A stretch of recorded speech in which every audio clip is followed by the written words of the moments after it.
আমরা এখন মধ্যযুগে নাই, আমরা আধুনিক যুগে। আইন আমরা এখন মধ্যযুগে নাই, আধুনিক যুগে আছি বললেন আমাদের স্বরাষ্ট্রমন্ত্রী। আমরা কেমন আধুনিক যুগে আছি যে আধুনিক যুগে একজন বাবা তার সন্তানের দর্শনকারী বিচার চায় না? আমরা কেমন আধুনিক যুগে আছি একজন মা তার সন্তানের বিচার পায় না? আমরা কেমন আধুনিক যুগে আছি যে এই যুগে একজন ভাই তার বোনের বিচার পায় না? আমরা তো এমন আধুনিক যুগ চাই না। তারপর আবার বলতে আছে স্বরাষ্ট্রমন্ত্রী আবেগ দিয়ে নাকি বিচার হয় না। কোনটাকে আপনি আবেগ বলছেন? যেই বাবা তার সন্তান হারাইছে সেই কান্নাকে আপনি আবেগ বলছেন?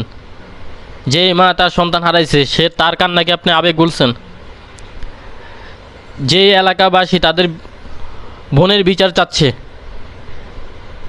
তাদের এলাকাবাসীর কান্নাকে আপনি আবেগ বলছেন? পুরো বাংলাদেশের মানুষ এটার বিচার চায়, পুরো বাংলাদেশের আবেগকে আপনি আবেগ বলছেন, মানুষদেরকে আপনি আবেগ বলছেন?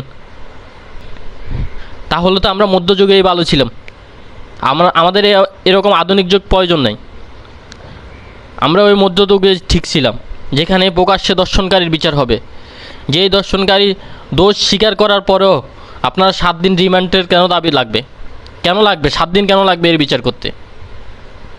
কেন তার ফাঁসি দিতে 2 মাস 3 মাস বছর পর বছর চলে যাবে?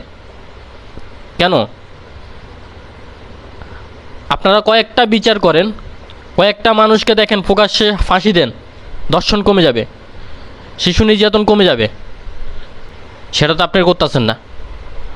আপনারা এখন আবেগ বলতেছেন, সারা বাংলাদেশের মানুষের কথাকে আপনি আবেগ বলতেছেন। সারা বাংলাদেশে এই বিচার চাচ্ছে। প্রতিনিয়ত শিশুরা দর্শন হচ্ছে। কালকে চট্টগ্রামে 4 বছরের শিশু দর্শন হয়েছে। আরও অনেক শিশুরা দর্শন হয়, তাদের পরিবার এটা প্রকাশ্যে আনতে চায় না। একটা মেয়ে যখন দর্শন হয় তখন তার ফ্যামিলি চায় না এটা প্রকাশ্যে আসুক, আর মেয়েটা বড় হবে, তার একটা ভবিষ্যৎ আছে। এরকম প্রতিনিয়ত বাংলাদেশের শিশুরা দর্শন হচ্ছে। আমরা পুরা বাংলাদেশের মানুষ এটার বিচার চাই। সবাই ভালো থাকবেন, ভালো লাগলে ভিডিওটা শেয়ার করে দেবেন।